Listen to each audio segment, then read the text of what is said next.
mulai dari ayat 9. Pengkhotbah 11 ayat yang ke-9. Nanti kita selesaikan sampai pasal 12 ayat yang ke-8. Nikmatilah hidup ini. Ini satu paradoks dari kesia-siaan. Saudara, yang menulis ini adalah seseorang yang menyamakan diri pengkhotbah. Kita sebut saja nanti pengkhotbah ya. Mungkin dia memang suka berkhotbah. Nah, kalau pengkhotbah itu adalah Salomo, saudara bisa bayangkan betapa luar biasanya tulisan ini. Demikianlah firman Tuhan, pasal 11 ayat ke-9. Bersukarialah hai pemuda dalam kemudaanmu. Biarlah hatimu bersuka pada masa mudamu, dan turutilah keinginan hatimu dan pandangan matamu. Tetapi ketahuilah bahwa karena segala hal ini Allah akan membawa engkau ke pengadilan. Buanglah kesedihan dari hatimu dan jauhkanlah penderitaan dari tubuhmu, karena kemudaan dan fajar hidup adalah kesia-siaan. Ingatlah akan penciptamu pada masa mudamu, sebelum tiba hari-hari yang malang dan mendekat tahun-tahun yang kau katakan, tak ada kesenangan bagiku di dalamnya.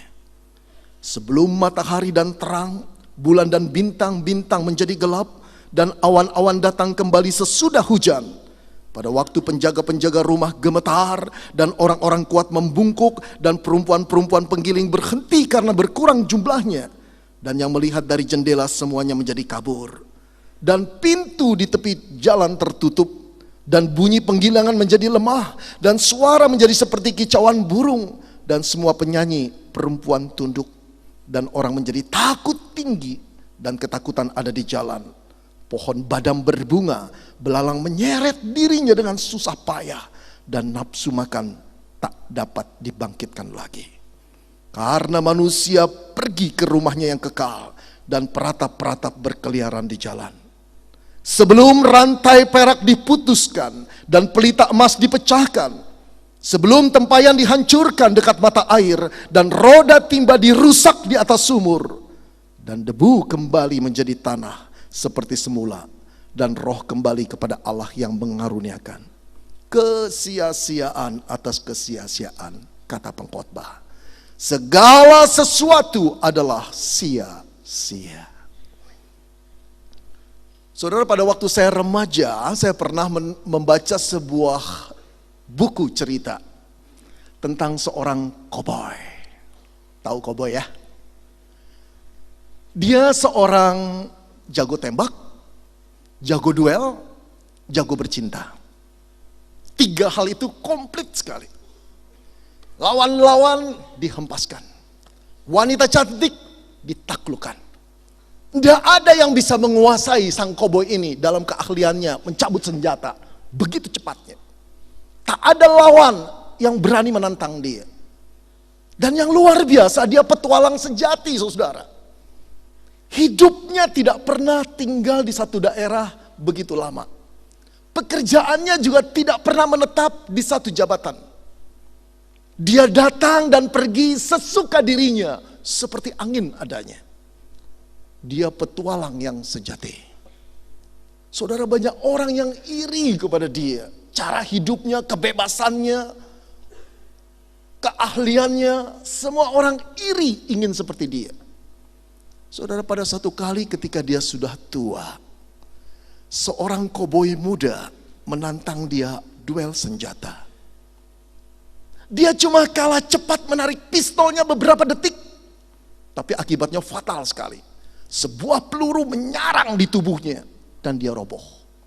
Bersimbuh darah begitu banyak. Seorang temannya berlari dari pinggir jalan, meraih dia, memeluk dia. Ditatap matanya. Koboi tua ini menatap mata temannya, dan dia tahu ajal segera tiba. Lalu dia mengeluarkan satu perkataan demikian. Andai kata hidup ini bisa diulang, aku tahu dari mana dan bagaimana aku harus menjalaninya. Lalu matilah koboi tua itu. Andai kata hidup ini bisa diulang. Saudara, ini perkataan yang selalu datang pada orang-orang yang saat ajal tiba menyesali kehidupannya. Andai kata hidup ini bisa diulang. Aku tahu dari mana harus mulai dan kemana berakhir dan bagaimana aku harus menjalaninya. Ini adalah perkataan orang-orang yang menyesali kehidupannya. Tapi kita semua tahu, saudara, hidup ini tidak bisa diulang. Ketika kehidupan kita berakhir, jangan coba-coba untuk mengulangnya. Tidak ada seorang pun yang mempunyai hak seperti itu. Saudara-saudara yang dikasihi, andai kata kehidupan itu satu game, dia game yang berlaku satu kali untuk selama-lamanya. Dan untuk kehidupan yang berlangsung selama-lamanya hanya satu kali itu, ada banyak perbedaan dalam memandangnya. Tapi saya ingin membagi dua bagian besar. Ada orang yang berkata, karena hidup ini cuma satu kali, karena itu ginilah filosofinya, just do it, have fun. Ini ada orang yang demikian. Tetapi sisi sebaliknya yang ekstrim, ada orang yang berkata begini, karena hidup itu cuma satu kali, do it seriously. Sungguh-sungguh kamu pikirkan, sekali selesai habis loh.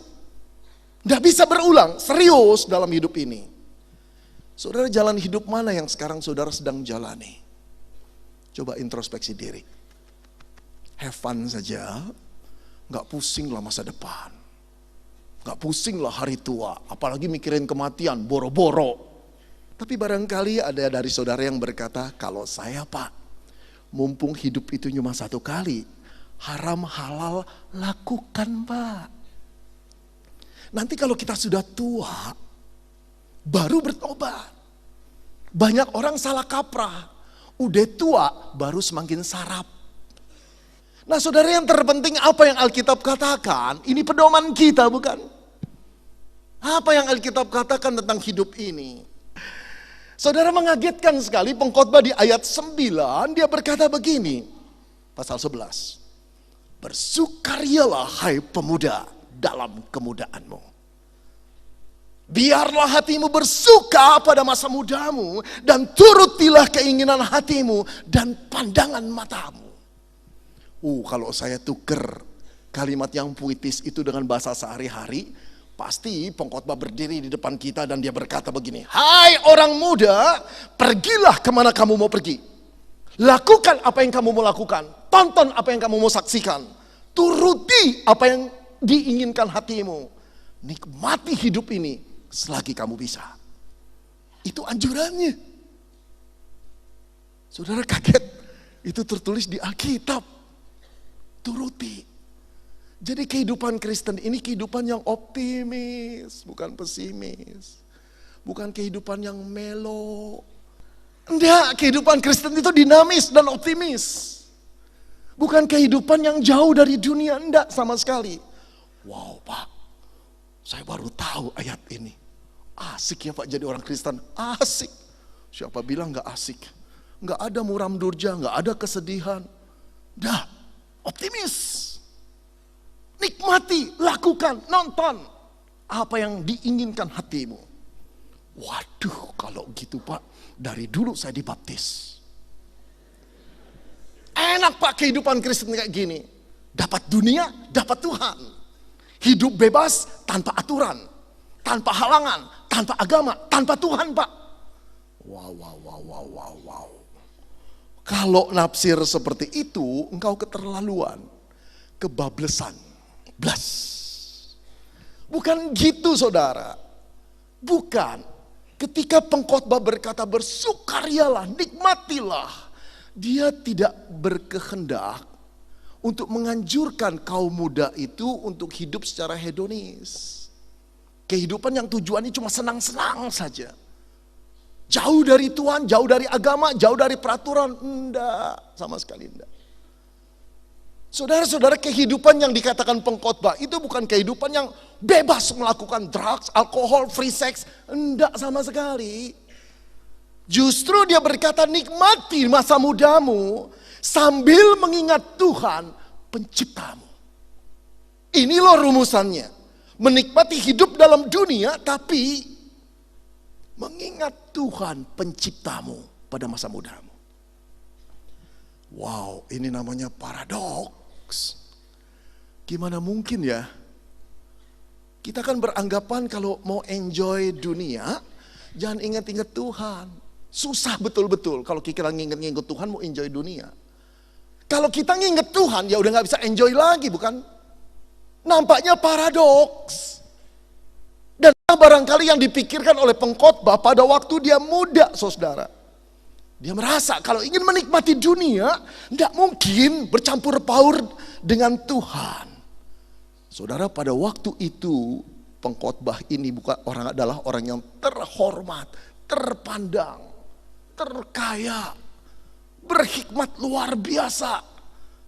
Istrinya begitu banyak, dia tidur hampir dengan wanita yang berbeda tiap malam. Dan baru ketemu lagi 3 tahun sekali.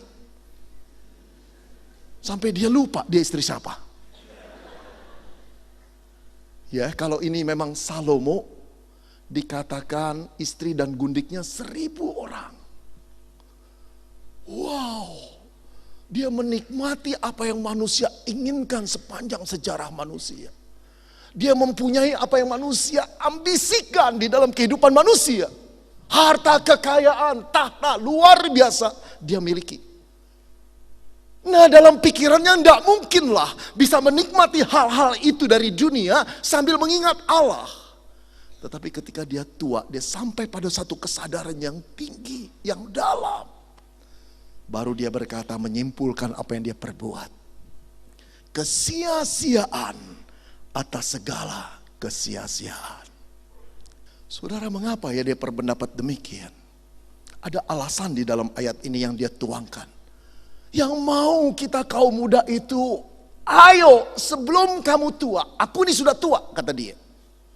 Aku telah mengalami, aku telah menikmati apa yang kau ingin nikmati. Tapi tahu kau ujungnya, sia-sia, vanity. Wow, saudara-saudara. Lalu dia berkata, kenapa sih kita menikmati itu dan menjadi sia-sia? Dia memberikan 2 alasan. Yang pertama, pengkhotbah mengatakan, kelak kita akan menjadi tua. Saudara, semua orang tahu bahwa hidupnya akan bertambah tua. Saya yakin itu. Tapi tidak semua orang menyadari apa sih yang terjadi kalau dia bertambah tua. Penderitaan apa yang ada?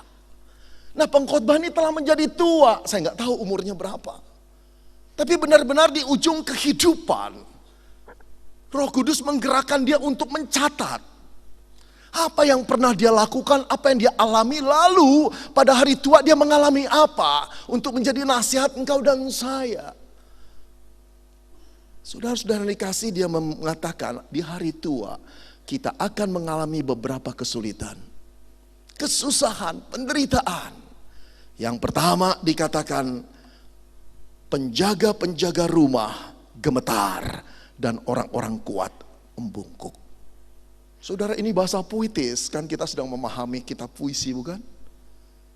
Nah, di dalam pemahaman ini, saudara tahu tidak? Yang dimaksud penjaga rumah gemetar itu adalah kaki yang selama ini menopang tubuh, yang selama ini begitu kuat, yang selama ini kehendak berlari kemana, naik tangga kemana, turun kemana, akan bisa menopang. Dan kemudian yang dikatakan orang kuat membungkuk, itu adalah tangan yang mulai lemah. Nah, satu kali ketika kita menjadi tua, saudara, tangan dan kaki kita tidak sekuat pada waktu kita muda. Mulai gemetaran, mulai nggak sinkron antara otak yang perintahkan dengan kemauan tangan. Mau bawa apapun begitu lemahnya, berjalan apapun maunya cepat, selalu lambat, karena mulai gemetaran. Oh, barangkali engkau tidak mengalami ini. Tapi satu kali engkau dan saya akan mengalami ini. Saya sudah mengalami sedikit-sedikit. Tidak secepat dulu. Karena itu saya pakai bangku. Ini menyatakan saya sadar saya sudah tua. Tapi jangan hina saya ya. Yang kedua, esok kelak kita akan mengalami apa, kata pengkhotbah. Ini dia. Perempuan penggiling berhenti karena berkurang jumlahnya. Ini ayat ketiga. Apa sih yang dimaksud perempuan penggiling? Aneh juga saudara bahasa puisi ini. Nah gini, dulu-dulu kalau pria itu menanam gandum di sawah, kemudian hasilnya mulai dipanen, dibawalah ke gudang, ke lumbung-lumbung gandum. Nah tugas perempuanlah menggiling itu. Ada batu kilangan yang besar, kemudian mereka mulai menggerek. Mendorong, rame-rame mendorong. Sehingga gandum itu terkelupas dan bijinya mulai masuk ke bawah. Nah bayangkan kalau perempuan itu makin sedikit jumlahnya. Yang ada tidak sanggup mendorong lagi. Nah di dalam penafsiran ini saudara, yang dimaksud perempuan penggiling adalah gigi-gigi kita. Besok kalau tua dia copot satu-satu. Enggak perlu copotin, dia copot sendiri. Aduh menyiksa sekali bukan? Malunya luar biasa. Tapi yang lebih tersiksa adalah ketika kita ingin makan. Gairah nafsu begitu luar biasa pengen makan. Jangan coba-coba makan steak. Ya. Apalagi yang setengah mateng. Yang mateng aja giginya copot lagi, ketelan sama-sama. Aduh saudara, kalau orang giginya copot ngomong tuh gak jelas bukan? Mau senyum juga ditahan. Tuh lihat tuh, senyum lagi ditahan tuh. Itu gambaranmu kalau udah tua begitu. Kalau mau senyum, saya mirip kayak gitu ya. Mudah-mudahan enggak. Ngomong aja juga gak jelas, karena gak ada gigi yang bisa membentuk artikulasi dengan jelas bukan? Maksudnya apa sih maksudnya? Saya gak ngerti maksudnya. Aduh saudara, saat itu saat yang menyiksa dan memalukan bukan? Tapi masih untung kita hidup di zaman modern.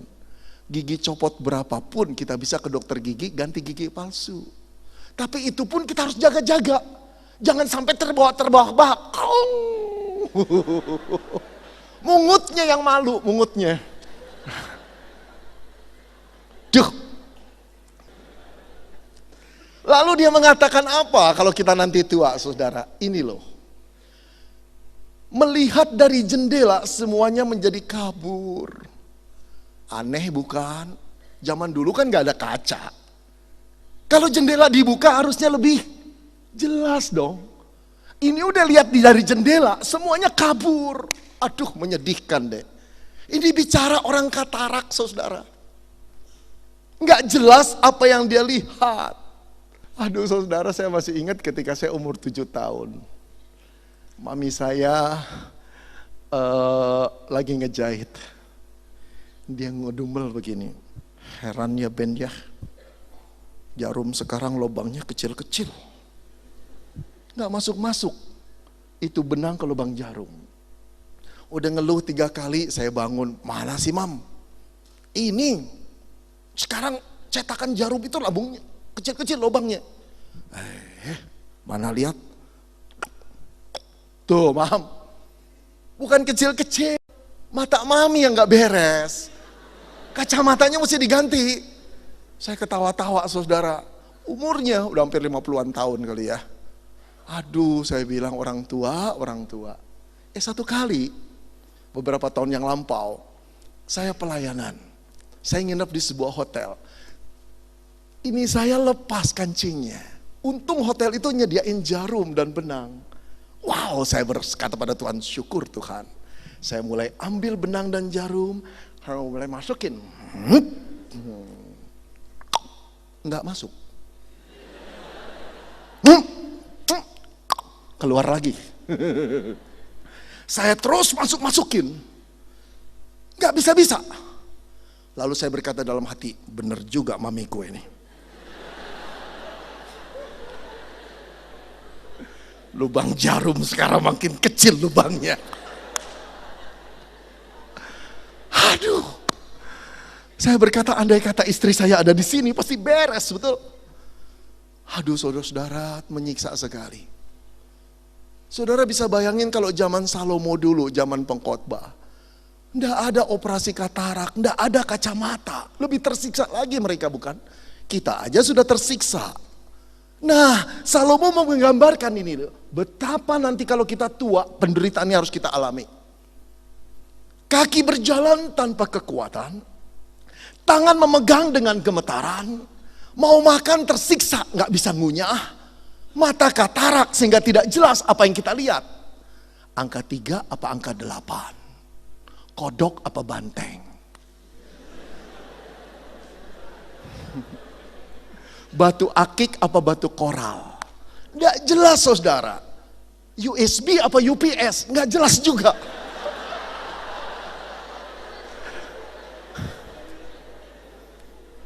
Tapi pengkhotbah berkata, nanti dulu jangan ketawa kamu. Aku ingin mengatakan lagi, ada hal-hal ketika kamu tua, engkau akan jadi sama seperti aku. Apa itu? Ayat kelima, ayat keempat. Ternyata dia mau mengatakan masih ada yang lain di ayat keempat.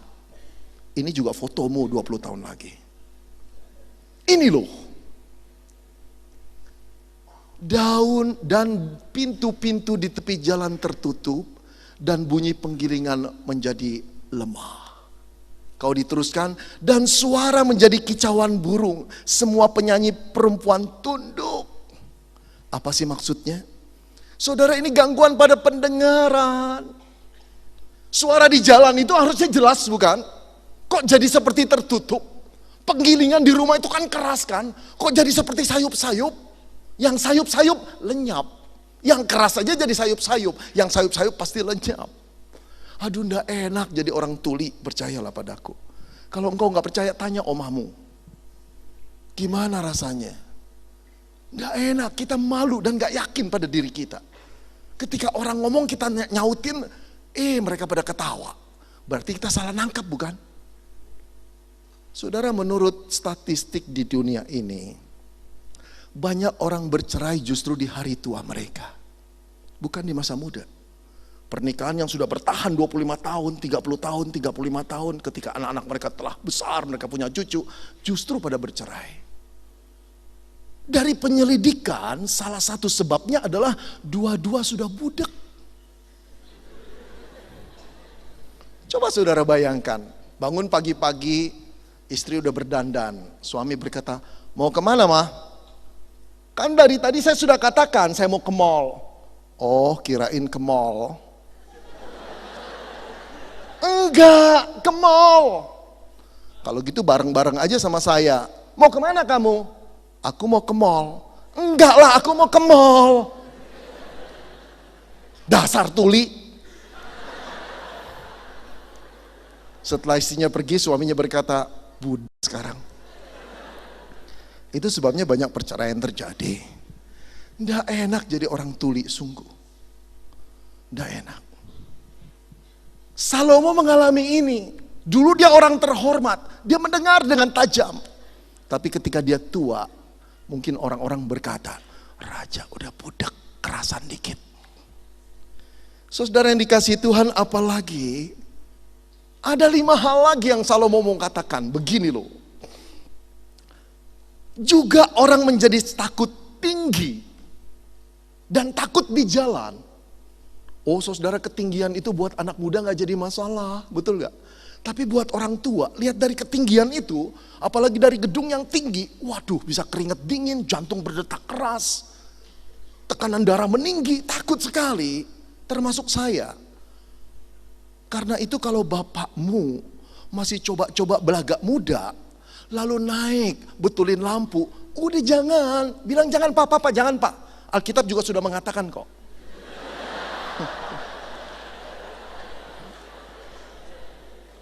Aduh saudara, banyak pria yang sok jago, tetap muda. Naik tangga bisa sih, tapi turunnya. Juga takut ada di jalan. Beberapa tahun yang lampau, saya pelayanan ke Surabaya. Saya naik travelnya keliling-keliling di kota Malang, lama sekali. Saya bilang, Pak, jam 10 pagi saya ada pelayanan, tolong kebut. Saya duduk di depan, jadi saya bisikin, tolong kebut. Sampai penumpang tuh pada diem semua. Aku berdoa pada Bapa di surga, lindungilah kami. Sampai di Porong, itu jalan sepi. Saya sudah berkata, Tuhan, Porong macet gak? Porong macet gak? Aduh, kalau jalan Porong Lumpur Lapindo itu macet, celaka deh, pasti terlambat. Sepi. Tuhan dengar doa hambanya. Jalan cek, waduh itu lajunya tinggi sekali. Tiba-tiba yang kami tidak sangka, ada abang becak nyebrang tegak lurus. Waduh itu sampai direm. Semua ya kayak jet naik jet coaster itu, mau tumpah keluar. Saya pegangan dashboard, itu tinggal beberapa senti. Abang becak itu ndak sadar.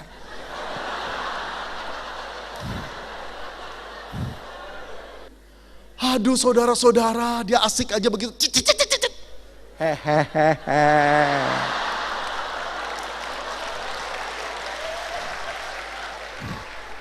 Ternyata abang becak itu udah tua. Saya berkata, ya Tuhan, tapi aku tetap memuji Engkau. Karena aku hidup di negara yang bisa melihat 7 keajaiban dunia.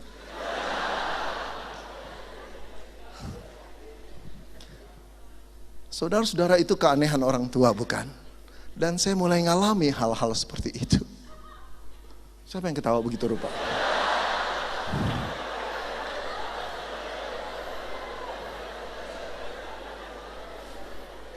Kalau engkau tidak minta maaf, awas lo. Aduh. Salomo gak puas untuk mengejek kita. Dia mau membagi penderitaannya. Apa yang dia katakan? Gini loh. Pohon badam berbunga. Coba terjemahin, gimana pohon badam berbunga? Nggak ada pohonnya di Indonesia. Tapi konon menurut kabar, beberapa penafsir mengatakan gini. Pohon badam itu pohonnya hijau. Kalau berbunga, semua daunnya rontok, putih semua. Wah, dia lagi ngejek kita pasti. Satu kali kelak, ketika kita tua, rambut kita akan memutih. Betul tidak? Tapi jangan engkau kecil hati. Untung kita hidup bukan di zaman Salomo. Di zaman sekarang terjadi keanehan ke-8 di dunia ini.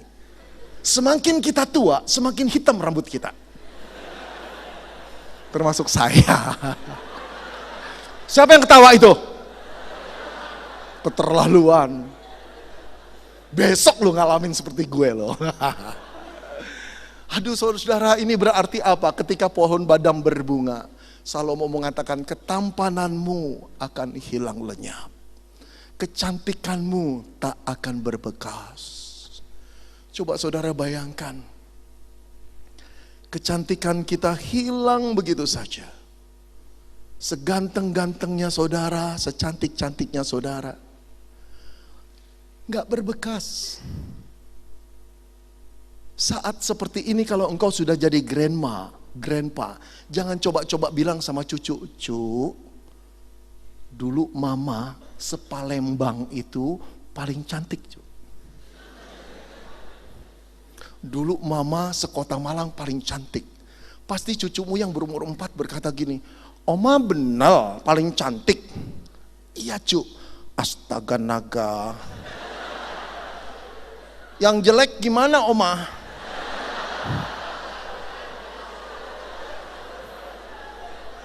Kamu gak percaya? Yuk saya kasih pembuktiannya. Kau kenal orang ini? Mick Jagger. Mudanya cantik. Tuanya menakutkan. Lihat lagi ya. Saya melihat foto-foto di internet ini miris saudara. Kenapa suka mati ya? Ditayangin terus. Lihat ini. Charlie Watts, anggota The Rolling Stones. Aduh, mudanya ganteng. Bintang Indonesia deh ya. Oh saudara mungkin belum tahu yang namanya Barry Prima. Wah tahun 80-an, seluruh gadis sampai nenek-nenek ngejar dia. Gantengnya luar biasa. Beberapa tahun yang lalu dia mulai kayak gini. Nggak ngerti lagi beberapa tahun kemudian. Hilang semua. Engkau lihat Roma Martin, engkau lihat Ahmad Albar, itu bintang-bintang ganteng Indonesia. Sekarang orang nggak tertarik melihatnya. Tapi begitu juga akan terjadi padamu dan padaku. Ini terjadi pada Salomo. Lalu dia meneruskan lagi saudara penderitaannya. Apa yang dia katakan? Belalang yang menyeret dirinya dengan susah payah. Oh saudara, belalang itu binatang yang cerdas, bukan tangkas. Dia bisa meloncat begitu rupa dengan cepat luar biasa. Tapi kalau belalang sampai menyeret tubuhnya dengan susah payah, itu berarti tidak ada tenaga lagi, nggak ada energi lagi. Inilah yang akan terjadi saat kita sudah tua nanti. Nggak mampu lagi berjalan, tertatih-tatih. Nggak enak. Saya pernah berjalan pakai tongkat, saudara. Tahun lalu saya berdiri di sini juga masih sakit seluruh kaki saya. Saya pernah berjalan begini, terus 1-2 menit saya bilang istri saya, tunggu sebentar ya, duduk lagi, jalan lagi, aduh, nggak enak sekali. Tapi satu kali kelak barangkali kita akan mengalami hal itu. Lalu yang terakhir Salomo bilang di hari tua nanti, nafsu makan kita tak dapat dibangkitkan lagi. Tapi saudara tahu dalam bahasa aslinya, kalau saya salin dalam bahasa Inggris, dikatakan begini, desire no longer is there. Bukan cuma nafsu makan, desire, nafsu. Di dalamnya nafsu makan dan nafsu seksual. Oh, dua hal ini di dalam kehidupan kita pada waktu muda yang menggebu-gebu seperti obor yang menyala. Engkau sampai sukar mengendalikannya. 30-40 tahun lagi, nafsu seksual itu padam. Badanmu berjalan susah, telingamu sudah tidak bisa dengar. Belum lagi penyakit kolesterol, jantung, hernia, ginjal akan terus ada padamu dan padaku. Saat itu bisa gak kita berkata bahwa hidup ini penuh dengan gairah? Tidak ada. Inilah yang dialami Salomo, orang yang luar biasa itu. Di dalam keadaan seperti itu dia duduk di hadapan Tuhan dan dia menyimpulkan kehidupan tanpa Tuhan itu sia-sia. Kesia-siaan di atas kesia-siaan. Benar-benar menyiksa. Pada saat seperti ini orang tua selalu berkata apa? Hidupnya tidak bahagia. Padahal mereka telah memetik kebahagiaan itu sejak mereka muda. Penuh dengan nafsu, liar seperti kuda. Mereka tidak peduli dengan Allah.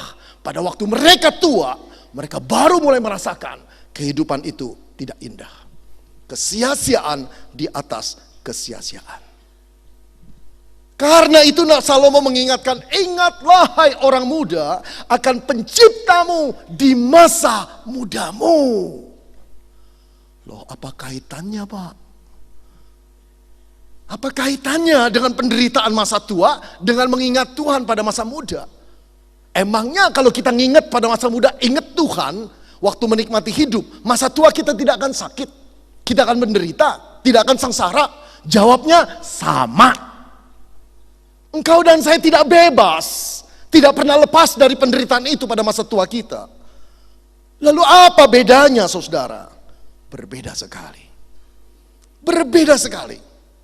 Orang yang mengingat Tuhan, yang selalu berkonsentrasi dan berfokus pada Tuhan sejak masa muda, sembari menikmati hidup, orang itu pada masa tua hidupnya penuh dengan syukur.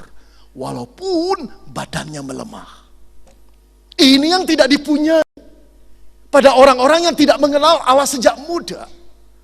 Kalau engkau dan saya bergaul dengan Allah sejak masa muda, akrab dengan Allah sejak masa muda, menjadikan Allah itu sahabatmu sejak masa muda, penolongmu sejak masa muda, sampai di hari tua pun, ketika penderitaan dan penyakit itu numpuk di diri kita, kita akan tetap bisa bersyukur pada Tuhan.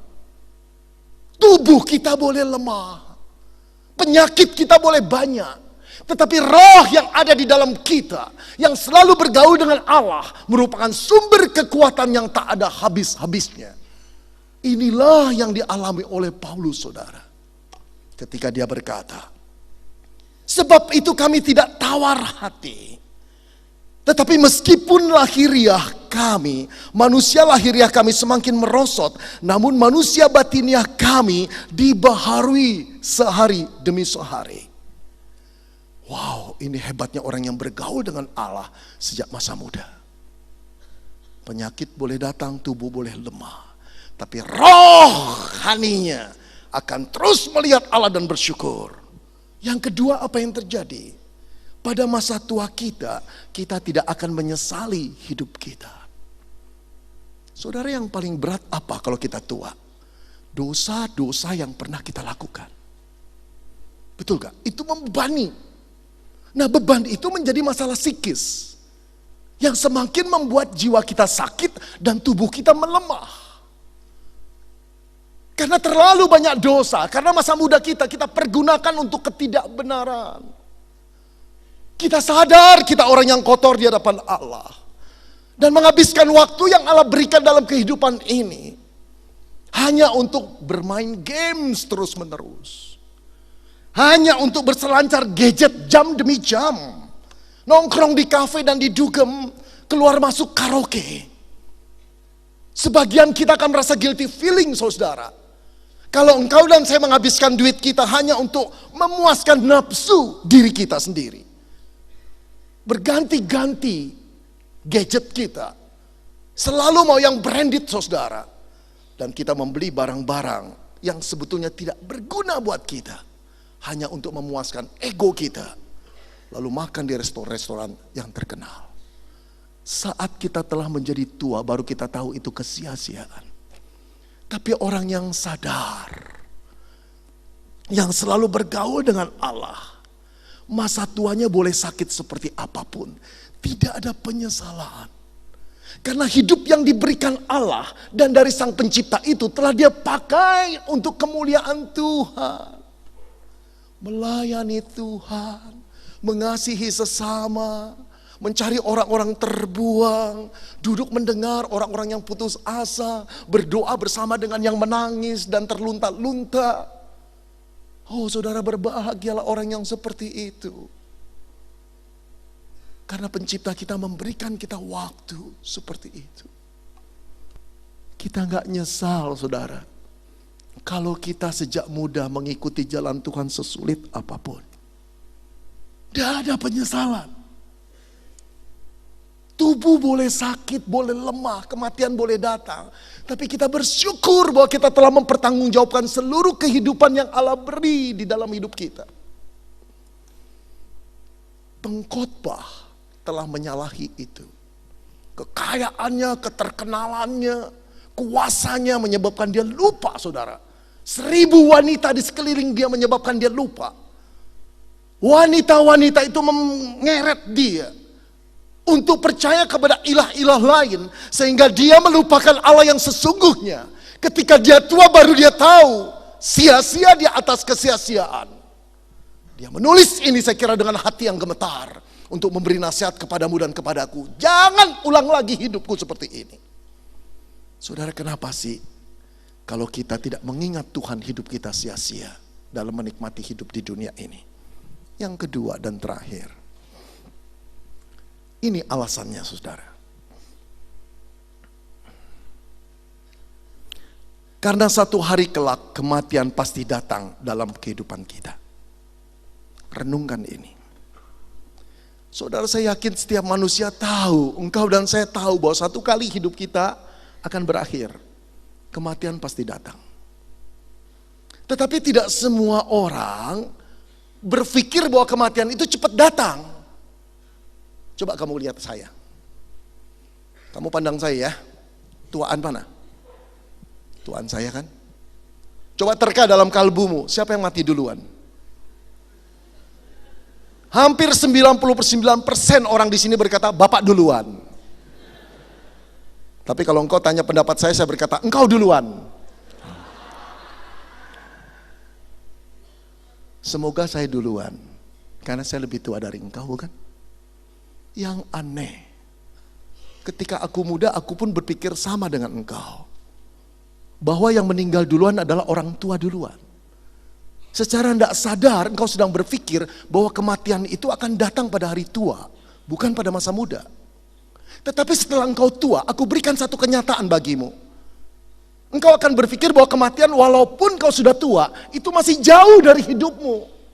Temanmu boleh meninggal, tetanggamu boleh meninggal, rekan pelayananmu boleh meninggal. Engkau akan berkata begini, kematian relevan buat orang lain, tapi buat aku masih lama. Oh saudara-saudara, saya ingin memberikan satu fakta untuk mengingatkan diriku dan dirimu.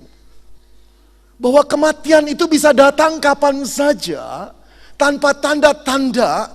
Ketika kita merasa kematian itu masih jauh ada di sana, kematian itu bisa datang pada kita malam hari ini juga. Siap atau tidak siap, mau atau tidak mau, sakit atau tidak sakit, kematian itu datang. Malaikat Gabriel itu masuk ke rumah sakit begitu gampangnya, keluar begitu gampangnya. Tapi waktu dia masuk dan dia keluar, itu berbeda sekali. Ketika dia keluar, kematian itu telah ada di beberapa ranjang. Bahkan di ranjang-ranjang rumah sakit terkenal sekalipun. Tidak ada halangan buat malaikat Gabriel mencabut nyawa seseorang yang begitu terkenal, tidak terkenal, kaya atau miskin. Tidak ada halangannya buat dia. Saudara, itulah kematian. Saat kita merasa umur kita masih panjang, kematian mungkin membubarkan segala impianmu. Segala impianmu. Saudara, pengkhotbah melukiskan ini dengan sangat mengenaskan sekali. Dengan nada yang puitis dia berkata begini. Sebelum rantai perak diputuskan dan pelita emas dipecahkan. Ingatkan pada masa mudamu. Sebelum rantai perak diputuskan dan pelita emas dipecahkan. Perhatikan perkataan di. Artinya pasif. Ada satu tangan yang aktif yang memutuskan rantai itu. Dan itu bukan kuasa kita. Itu menunjukkan satu kali kelak hidupmu dan hidupku akan diputus. Oleh siapa? Tangan yang maha kuasa. Tangan pencipta kita sendiri. Hancurlah hidup kita. Putuslah hidup kita. Ayat ini mau mengatakan, hidupku dan hidupmu itu bukan ditentukan oleh kita sendiri.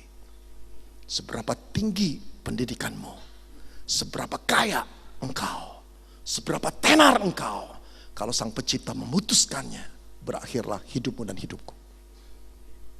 Saudara, pengkhotbah ini orang yang sangat-sangat puitis sekali.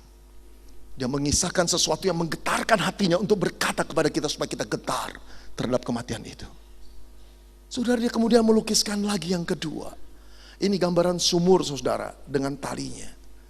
Dia berkata, tempayan dihancurkan dekat mata air, dan roda timba diperusak di atas sumur.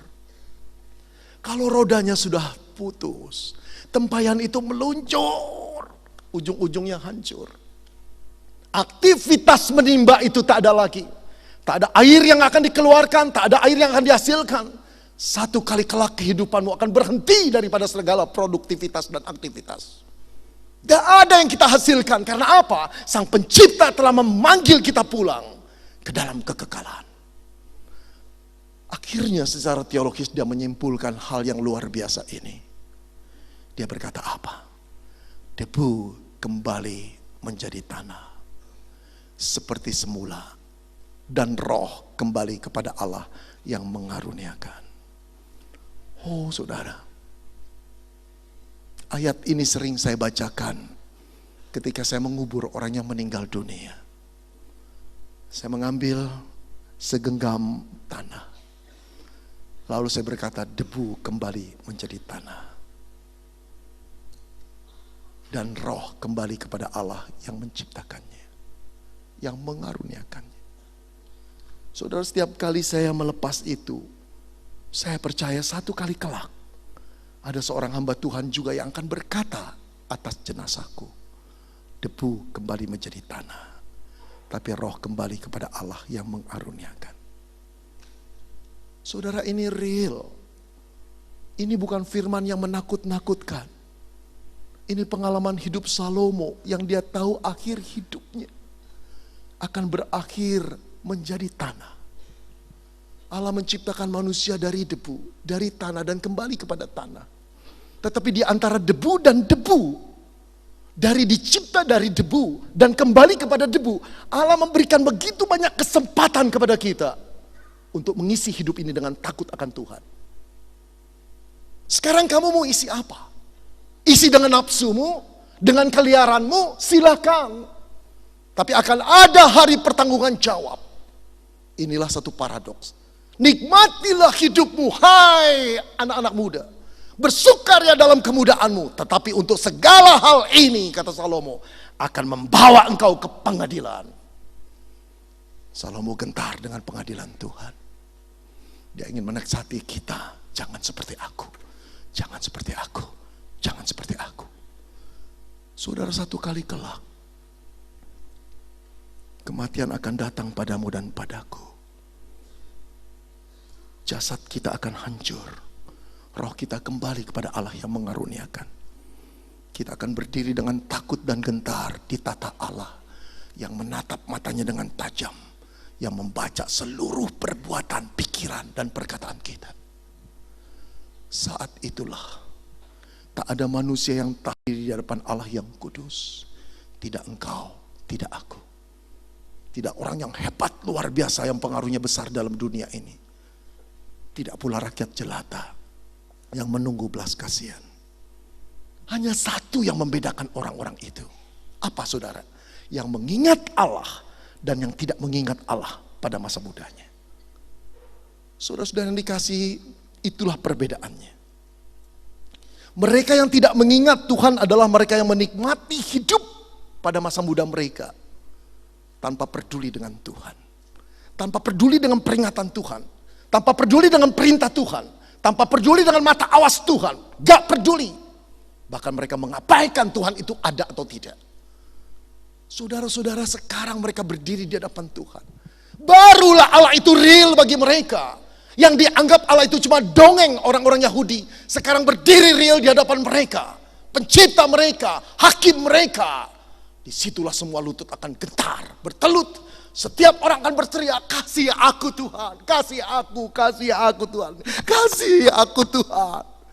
Tapi aku mau berkata kepadamu, saat itu kau akan mendapati Allah, bukan Allah yang berbelas kasihan, tapi Allah yang adil.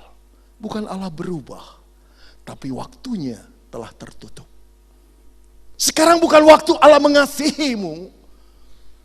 Allah telah menunggu dengan panjang sabarnya untuk engkau bertobat, untuk engkau hidup bagi kemuliaan Tuhan, selama engkau dan saya diberikan waktu dalam dunia ini. Tapi setelah kematian selesai, tinggallah pengadilan Tuhan yang berlaku.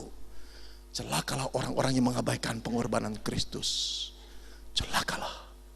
Celakalah orang yang mengabaikan pengorbanan Kristus. Anak yang telah dikirim ke dalam dunia, yang dihina, dicaci maki, pengorbanannya masih dianggap sepi.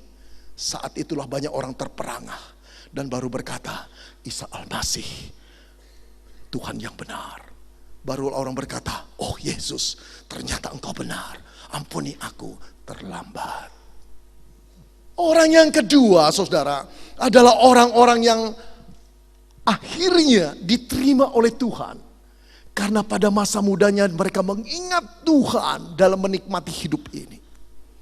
Orang-orang ini bukan orang-orang suci, bukan orang kudus, bukan.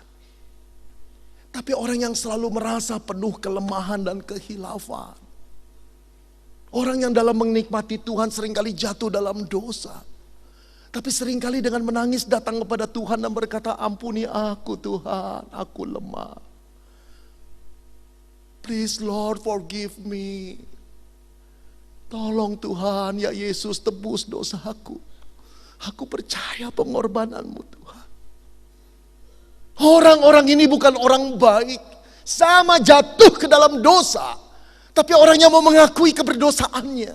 Orang yang mau menerima Yesus sebagai juru selamatnya. Merekalah orang-orang yang mendapat anugerah Tuhan. Adikku, anakku, jangan pulang dari camp ini sebelum kau bertobat. Sebelum kau bertobat. Sebelum engkau meninggalkan dosamu. Camp ini anugerah. Belum tentu 2 kali engkau diberi kesempatan untuk mendengar firman yang menggetarkan hatimu karena Allah bicara padamu. Belum tentu. Saudara, ada seorang penginjil cerita sama saya. Ketika dia memimpin satu camp, anak pendeta ada di sana. Ketika di calling malam hari itu, anak pendeta colak, nangis. Sampai teman saya berkata, diam kamu. Allah sedang hadir di sini. Besok camp pulang, bubar. Anak pendeta itu bawa motor, keluar dari tempat camp, kencang sekali. Semua orang melihat, sebagian senyum, sebagian geleng-geleng kepala. Belum 1 menit, tiba-tiba terdengar 100 meter di sana tabrakan. Semua orang keluar, anak pendeta itu masuk ke lindes truk. Saudara, teman saya berlari ke sana, mengejar anak pendeta ini. Darah di mana-mana. Dia raih. Dia tahu ajalnya akan tiba. Dia berkata, katakan Tuhan ampuni. Tuhan ampuni aku. Tuh. Mati. Tidak ada kesempatan lagi. Jangan remehkan Tuhan kalau engkau masih diberi kesempatan. Jangan. Dia terlalu dahsyat. Dia terlalu agung. Dia terlalu kuasa untuk memanggil kau pulang dalam sekejap. Jangan. Dari hati yang paling dalam, sebagai hamba Tuhan, saya ingin sekali, hai pemuda-pemudi, jangan tinggalkan ruang ini, malam ini, sebelum kau bertobat. Jangan. Bawa kekotoran dirimu di kaki Yesus.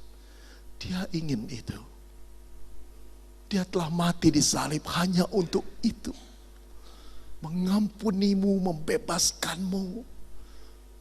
Sampai satu kali kelak dia ingin memakai engkau sebelum ajalmu tiba. Saudara, saya ingin malam hari ini ada anak muda yang berlutut di mimbar ini, menangisi dosanya dan berkata, Tuhan, kuduskan aku. Aku percaya Yesus telah mati bagiku. Tuhan, mulai hari ini aku tidak akan menyia-nyiakan hidup yang kau berikan. Pakai aku Tuhan. Pakai aku. Saudara, Indonesia membutuhkan anak-anak muda yang menjadi terang luar biasa. Satu Ahok saja sudah membuat Indonesia berubah. Apalagi kalau ada begitu banyak orang Kristen yang percaya pada Kristus dan berdiri di depan Kristus dengan kebenaran. Goncanglah Indonesia ini. Saya bermimpi, saudara, ratusan anak muda malam hari ini diperbaharui. Sehingga 10 tahun kemudian Indonesia diguncang betul-betul dengan camp malam hari ini. Karena Tuhan bekerja. Saudara tahu, pada waktu Bapak Andrew G berkhotbah, konon menurut kabar ada 4 anak muda yang datang tersungkur dari sekian banyak anak muda. Salah satunya pendeta Stephen Tong, salah satunya pendeta Caleb Tong. Ada 2 lagi orang-orang yang hebat yang dipakai Tuhan. 4 orang itu, anak muda itu dipakai luar biasa ketika seorang hamba Tuhan dengan sepenuh hati bertobat. Oh saudara, Allah tetap mencari anak muda yang sama, yang seumur hidup menyerahkan dirinya kepada Tuhan. Jangan hidup buat diri sendiri. Akhir ujung hidupmu kesia-siaan di atas kesia-siaan. Apa indahnya?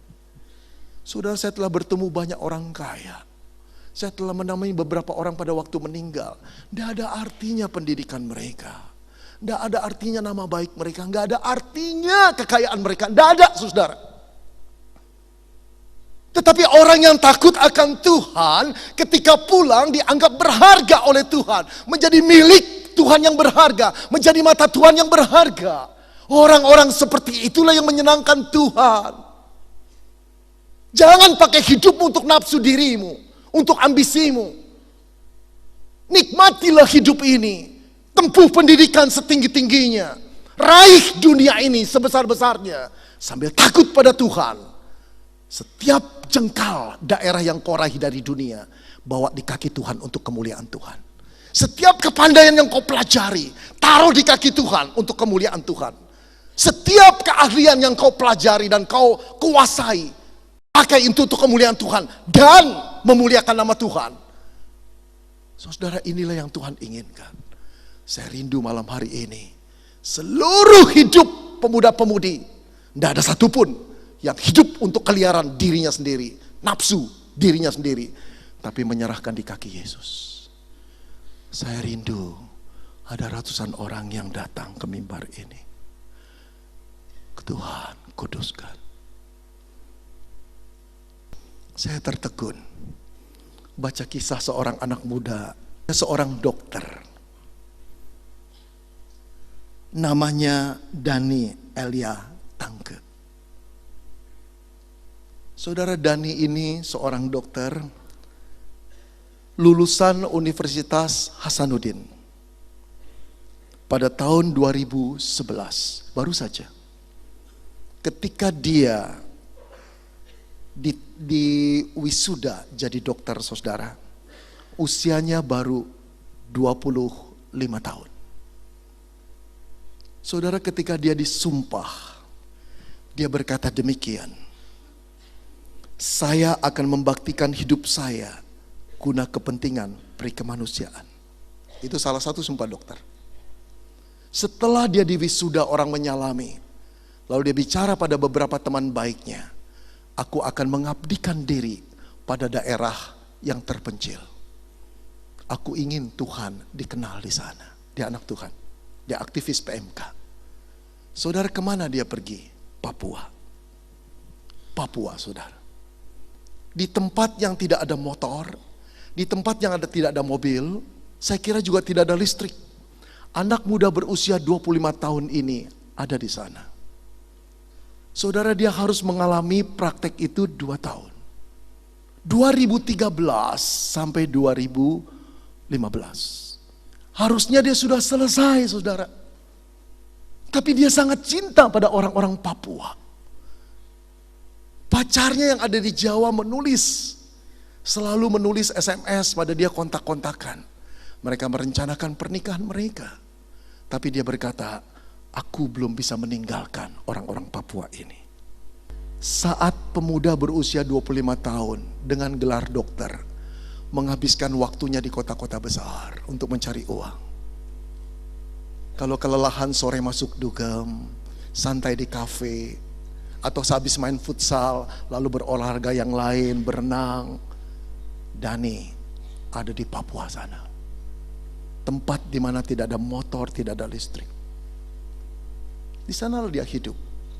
Walaupun masa prakteknya sudah selesai, dia masih tinggal di sana. Mari kita lihat klipnya. Saya dapat di YouTube, ini yang dia setel sendiri. Ada. Dia masih tetap ada di sana ketika tugasnya selesai. 8 bulan yang lalu, Dani meninggal dunia karena penyakit malaria yang diderita terus-menerus. Orang tuanya berkata, pulanglah engkau. Kekasihnya berkata, pulang Den.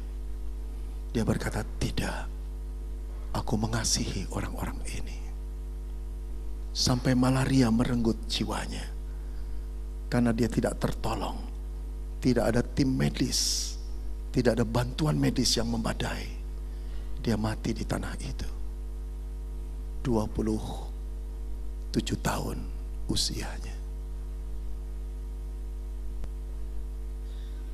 Kok ada pemuda yang begitu mulia, hatinya diisi oleh kasih Kristus. Kok ada di zaman ini? Dia tidak terkenal. Tapi hari ini saya memperkenalkan pada saudara. Jauh sebelumnya rekan-rekannya tergoncang dan berkata, Dan, engkau telah pergi, tapi jejak yang kau tinggal mendalam di hati kami. Kami akan menjadi dokter yang tidak mata duitan. Kami akan jadi dokter yang mengabdi kemanapun kami ada. Itulah cara Tuhan memakai dia. Saudara, gak penting panjang pendeknya usia manusia, tapi yang terpenting apa yang kita tanamkan, bagaimana menjalaninya. Yesus cuma 33,5 tahun umurnya, 3,5 tahun pelayanannya, tapi dia menancapkan dasar kebenaran, menjadi teladan sampai seluruh manusia kagum pada dia. Tak pernah ada tandingannya. Dani merupakan pengikut Kristus yang meneladani dia. Saudara, saya rindu engkau menyerahkan dirimu. Kalau engkau dokter yang dipakai Tuhan untuk kemuliaan Tuhan. Kalau engkau ekonom untuk kemuliaan Tuhan. Kalau engkau insinyur, kalau engkau artis, kalau engkau desainer untuk kemuliaan Tuhan. Tinggalkan kepentingan diri. Tuhan pasti berkati orang seperti itu. Saudara-saudara yang dikasih Tuhan, pada waktu perang Teluk kemarin tahun 80-an, ada seorang tentara Amerika namanya John. Dari kecil cita-citanya menjadi tentara Amerika. Saat perang meletus, dikirimlah dia dengan teman-temannya. Satu kali dalam penyerangan mereka terdesak, lalu komandannya berkata, mundur, larilah mereka terbirit-birit. Tapi ada satu teman tertinggal di sana. John berbalik, John ambil senjatanya, dia maju lagi, terus temannya terperosok dalam, dia angkat keluar, lari, temannya lari, dia tertembak, matilah John.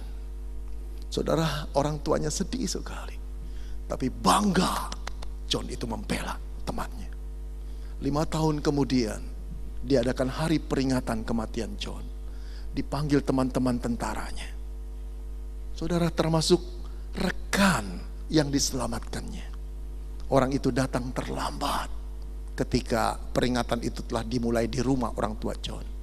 Yang mengejutkan, teman yang diselamatkannya itu datang dalam keadaan mabuk, bau alkohol kemana-mana, tingkah lakunya tidak beres,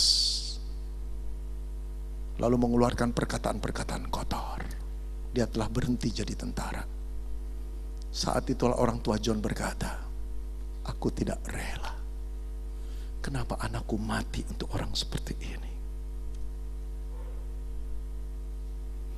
Dia yang layak mati, bukan anakku. Pengorbanan yang sia-sia. Saudara, jangan sampai Allah Bapa berkata demikian padamu dan padaku. Aku tidak rela anakku mati untuk orang seperti ini.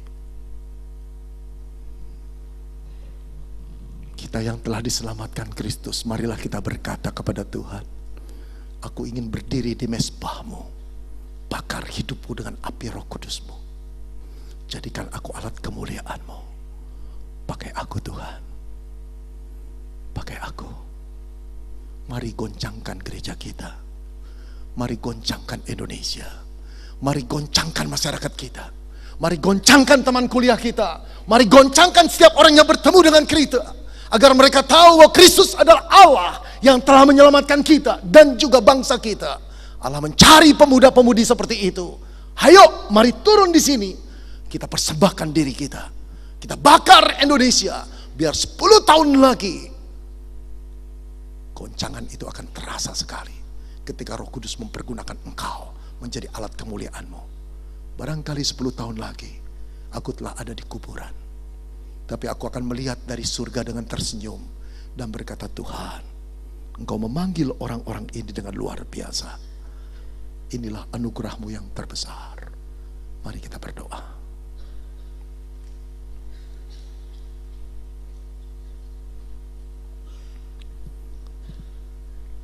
Serahkan hidupmu kepada Tuhan. Sebelum Dia memakaimu, Serahkan dosamu kepada Tuhan. Dia tak pernah memandang hina orang berdosa, walaupun dia membenci dosa, karena engkau adalah miliknya, karena engkau biji matanya, karena engkau buah hatinya. Siapa yang berkata, Tuhan, malam ini ampuni aku, aku bertobat, aku tak mau hidup dengan sia-sia, yang akan berakhir dengan kesia-siaan sebelum hariku tua, sebelum usiaku usai. Siapa yang mau mendapat pengampunan dari Tuhan, yang belum pernah menerima Yesus sebagai juru selamatmu? Malam ini waktunya, anakku. Malam ini dia begitu dekat denganmu. Malam ini tangannya terbuka untuk memelukmu. Tapi yang menghalangi engkau dengan dia adalah dosamu. Izinkan dia memelukmu. Izinkan dia menyucikan hatimu yang penuh dengan kekotoran dosa. Maukah engkau berkata, Bapa, ini aku.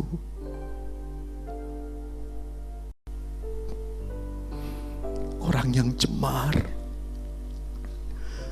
orang yang menjijikkan, orang yang penuh dengan dusta, orang yang culas, orang yang jahat dan keji, orang yang selalu tergoda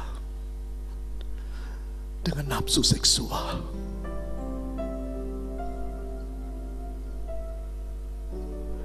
Sudah penuh, Tuhan. Aku gak mau menyebut lagi, karena Engkau tahu siapa aku. Allah mencari orang yang hancur hatinya seperti itu, anakku. Datang pada Tuhan malam hari ini. Lari ke kakinya, pegang, dan katakan, ampuni aku Tuhan. Anugerah Allah cukup. Tetesan darah anaknya cukup. Jiwa yang dikorbankan menjadi mengganti hukuman dosamu cukup. Untuk membebaskan kau jadi manusia merdeka, bukan budak dosa lagi. Malam ini katakan, Tuhan, ampuni aku. Silakan berdoa. Silakan katakan, Tuhan, masuk dalam hatiku. Sucikan aku dengan darah-Mu. Allah mendengar doamu. Allah melihat hatimu. Allah mendengar tangisanmu dan suara jeritanmu. Yang kedua, siapakah yang mau mempersembahkan hidup dan tidak hidup bagi diri sendiri? Yang berkata, Tuhan, aku telah diselamatkan, aku tidak ingin pengorbananmu menjadi sia-sia. Ini aku, Tuhan, ini aku. Aku mau mempersembahkan hidup, bakar aku dengan kuasa Roh Kudus-Mu. Sucikan aku, kuduskan aku menjadi laskar-laskar Tuhan dimanapun aku berada. Saudara, izinkan Tuhan memakai engkau sebelum masa tuamu yang menyakitkan itu terjadi, sebelum kematian itu yang tak terduga terjadi. Siapa yang mau berkata, Tuhan, pakai aku? Kau ingin menjadi pembimbing remaja, pengurus pemuda, kau ingin jadi guru sekolah minggu. Kalau Tuhan berkenan kau jadi majelis, kau ingin jadi hamba Tuhan, silakan. Persembahkan dirimu di atas mezbahnya. Serahkan yang terbaik kepadanya. Seluruh masa mudamu. Siapa yang ingin dipakai Tuhan menjadi alat kemuliaannya, turun Kita berdoa bersama-sama di mezbah ini. Silakan langsung berdiri dan turun. Puji Tuhan, puji Tuhan, puji Tuhan. Ini malam kemuliaannya. Silakan. Puji Tuhan. Imu di hadapan Tuhan. Tuhan, ini aku berlutut.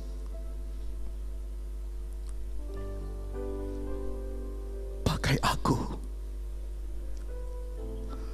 untuk jadi alat kemuliaan-Mu. Ampuni kalau aku menyia-nyiakan hidup selama ini, menuruti hasrat dan nafsuku, dosa-dosa yang aku perbuat. Tapi malam ini aku bertobat. Tuhan Yesus, aku berlutut di atas mezbah-Mu. Bakar aku dengan api Roh Kudus-Mu. Sucikan aku. Jadikan aku alat kemuliaan-Mu di dalam keluargaku, di dalam studiku, di dalam pekerjaanku, di dalam gerejaku, di dalam masyarakatku. Ini hatiku Tuhan, hanya untuk-Mu. Pakai aku yang sederhana ini Tuhan. Terima kasih Tuhan. Dari lumpur dosa Engkau memanggilku, menyucikan aku, dan sekarang mengangkat aku menjadi duta-Mu. Dalam nama Tuhan Yesus aku berdoa.